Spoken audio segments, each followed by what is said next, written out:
Cinema തിയേറ്ററിൽ modify ചെയ്ത car ഉപയോഗിച്ച് നിയമലംഘന പ്രകടനം. നിലമ്പൂർ ഫെയറി ലാൻഡ് തിയേറ്ററിലാണ് ഇന്നലെ രാത്രി സംഭവം.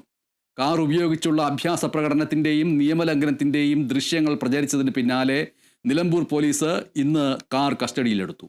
തിയേറ്റർ കോമ്പൗണ്ടിനുള്ളിൽ കാർ സ്റ്റാർട്ടാക്കി സൈലൻസറിനുള്ളിൽ നിന്ന് തീ തുപ്പുന്ന രീതിയിലുള്ള നിയമലംഘന പ്രകടനമാണ് നടത്തിയത്.